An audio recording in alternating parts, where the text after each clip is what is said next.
Est-ce que toutes les entreprises respectent la loi fiscale lorsqu'elles touchent des aides? Ne pratiquent pas l'évasion fiscale. Le minimum est de respecter la loi. Non mais je dis ça et c'est complexe. Mais je redis juste à mes collègues que les seules entreprises du CAC 40, c'est 17 800 filiales pour 40 entreprises. Donc 15% sont dans des paradis fiscaux. Ce 12 mars 2025, la Direction générale des finances publiques était convoquée par les sénateurs dans le cadre de la commission d'enquête sur les aides publiques aux grandes entreprises. Dès les premières questions, l'audition vire au fiasco complet. L'administration avoue ne pas savoir où partent les 170 milliards d'euros d'aides versés sur une seule année. Aucun tableau de bord, aucun suivi, impossible de recenser entreprise par entreprise. Résultat, un système totalement hors de contrôle pendant que les multinationales du CAC 40 planquent 15% de leurs filiales dans des paradis fiscaux. La DGFiP enchaîne les aveux d'impuissance face aux sénateurs. Préparez-vous à une séance particulièrement croustillante. Est-ce que toutes les entreprises respectent la loi fiscale lorsqu'elle touche des aides? Par exemple, pour être concret, s'assure-t-on, l'administration fiscale, que chaque entreprise qui touche des aides publiques ne pratique pas l'évasion fiscale, par exemple? Ça, c'est dans le champ de vos compétences, j'imagine. Il est clair qu'on ne contrôle pas l'entièreté des entreprises qui bénéficient de tels dispositifs. C'est pas l'objet même du contrôle. Et puis, matériellement, humainement, on pourrait pas. Donc, il faut justement... L'intérêt, c'est de cibler les contrôles, cibler les enjeux. Je rappelle que les objectifs du contrôle fiscal, c'est à la fois budgétaire, dissuasif et répressif. Et c'est ces trois objectifs qu'il faut qu'on fasse, qui font musique ensemble. Donc voilà, mais après, dire qu'on contrôle l'entièreté des entreprises qui bénéficient de tels dispositifs, non. Mais on s'assure, justement, à partir de grilles d'analyse risque, d'avoir une présence sur le territoire, de couvrir notre tissu fiscal. Voilà ce que je peux vous... Par contre, pardon, une précision, parce que la question était peut-être de dire quand on contrôle une entreprise, est-ce qu'on s'assure pas seulement qu'elle respecte le CIR, mais que l'ensemble de ses obligations fiscales est respecté. Mais quand la DVNI, sous le contrôle de Carole, ouvre un contrôle sur une entreprise, bien évidemment, elle va s'intéresser au CIR si on en a touché, mais elle va s'intéresser... Non, elle va s'intéresser à l'ensemble du respect des obligations fiscales de l'entreprise vérifiées par la DVNI, la TVA, les prix de transfert, l'IS, le CIR, si elle en a bénéficié. Donc c'est un contrôle sur une entreprise. Elle va regarder le CIR s'il y en a eu, mais elle va regarder bien évidemment le respect de l'ensemble des obligations fiscales de l'entreprise. Pas toutes les entreprises, mais c'est un contrôle à largeur. Et que c'est un contrôle à largeur. Et effectivement, on va assez rarement sur un point. C'est effectivement un contrôle, notamment sur place, qui est plutôt exhaustif. Non, mais parce qu'on a un débat qui nous anime depuis le début. Je vais parler pour moi, mais je pense que c'est plutôt partagé par l'ensemble de mes collègues. Non, mais chacun pourra dire, mais une des questions, c'est qu'on touche de l'argent public. Personne ici est contre que des entreprises touchent de l'argent public. Le minimum est de respecter la loi. Non, mais je dis ça, et c'est complexe à mettre en œuvre. Mais je redis juste à mes collègues que les seules entreprises du CAC 40, c'est 17 800 filiales. 17 800 filiales pour 40 entreprises. Donc 15% sont dans des paradis fiscaux. Ce qui fait 2545, c'est 63 en moyenne. Non, je dis ça parce qu'une des questions, si nous venons, plutôt nous plaidons pour que les entreprises qui touchent de l'argent public respectent la loi française, dont la fiscalité. Une des premières questions, c'est l'évasion fiscale. Vous noterez, vous le savez, donc vous avez un président LR et un rapporteur communiste. Et ici, il y a à peu près toutes les sensibilités politiques représentées chez nos collègues, avec des votes et des choix politiques différents, et assumés d'ailleurs, de part et d'autre. Oui. Mais ce que vous venez de dire est très important.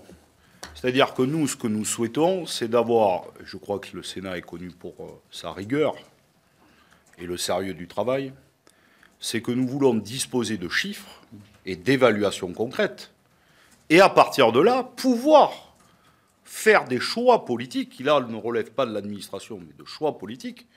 Et là, y compris, on peut s'opposer en disant il faut augmenter, il faut diminuer, il faut augmenter, il faut diminuer, il faut arrêter, il faut progresser. Vous voyez ? Là, le problème que nous avons, et qui est du coup commun à l'ensemble, je crois, des forces politiques, c'est qu'on parle d'un budget qui est le premier budget de l'État, maintenant, des aides directes et indirectes aux entreprises, quel que soit le débat qui nous anime, est-ce qu'on retient 70 milliards ou on va jusqu'à 250, je prends la fourchette haute de dépenses directes et indirectes. Et lorsqu'on demande à toutes les administrations, existe-t-il des tableaux de bord? Non. Est-ce qu'on est en capacité de recenser entreprise par entreprise? Impossible. Et après, est-ce qu'on évalue l'argent public? Là, on nous dit, et c'est évanescent, j'ai bien retenu, parce que chacun ayant son élément de langage, c'est complexe, regardez, le CIR, très compliqué, évanescent. Est-ce qu'on pourrait évaluer le CIR? On ne sait pas.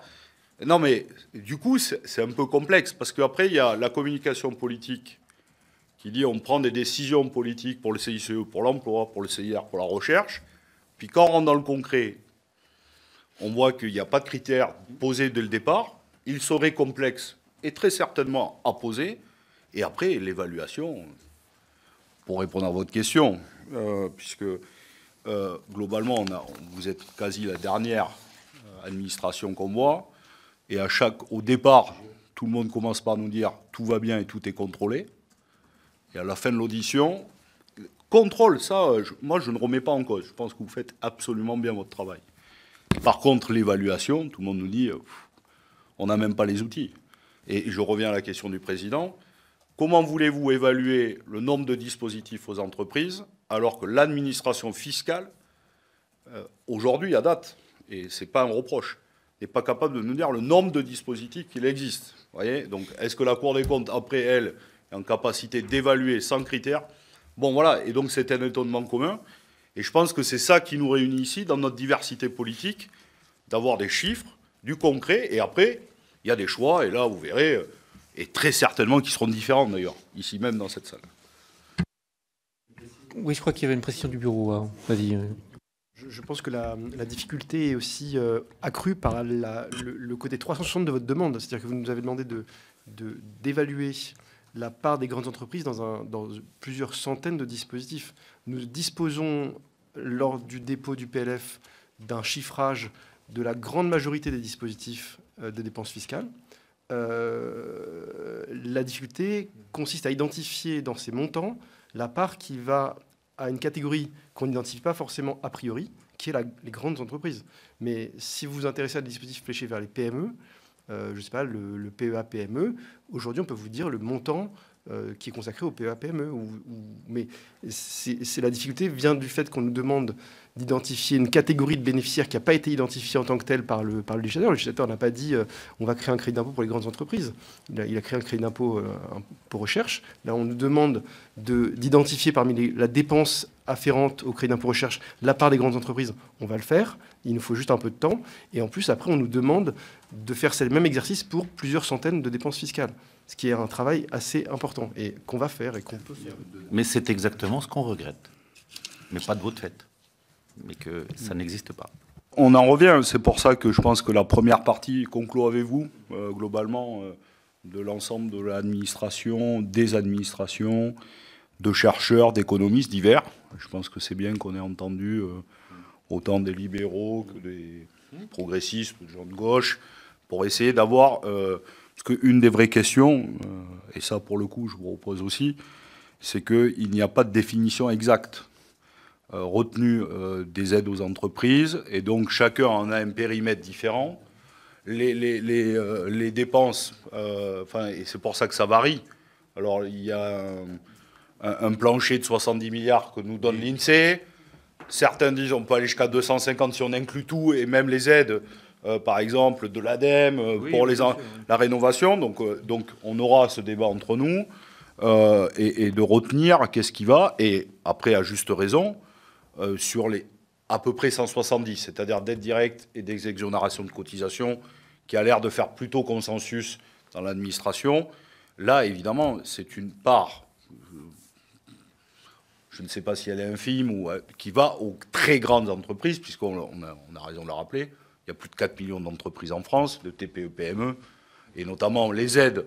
On aura le plaisir d'accueillir 2 présidents de région, et les aides qui sont concentrées par les régions le sont quasi exclusivement en direction des TPE, PME et nos ETI, et concernent très peu, évidemment, les très grandes entreprises. Donc ne laissons pas penser que de le 70 à 250, je donne toujours ce chiffre, après on l'affinera ensemble, ne va qu'aux grandes entreprises. Ils vont 4 millions d'entreprises en France. C'est pour ça que je pense, et je le redis, qu'ici personne n'est contre accompagner nos entreprises et donner. La question est de trouver une définition ensemble, d'évaluer avec des critères qu'il nous faut inventer, je pense, pour accompagner nos administrations. Et après, on aura des choix et des débats politiques entre nous. Faut-il cesser ou continuer ou augmenter tel ou tel dispositif. Alors que la DGFiP a avoué ne pas savoir où partent les 170 milliards d'euros d'aide versés sur une seule année, une autre audition explosive a eu lieu dans cette même commission d'enquête. Saviez-vous que Christelle Heidemann, la directrice générale d'Orange, s'est retrouvée prise au piège face aux sénateurs? Venue s'expliquer sur les subventions, elle va subir un interrogatoire implacable sur les dérives du secteur des télécoms. Emploi précaire, techniciens en sous-traitance payés à la pièce avec des contrats de 3 mois, 170 000 employés licenciés depuis 2004, clients débranchés par erreur, dysfonctionnement massif dans le déploiement de la fibre. Dans notre vidéo précédente, nous révélons comment la patronne d'Orange a fini par reconnaître les défaillances de tout le système. Cliquez sur l'encart pour découvrir cette audition croustillante. Vous comprendrez comment Orange organise la précarisation massive de ses salariés, tout en empochant l'argent public.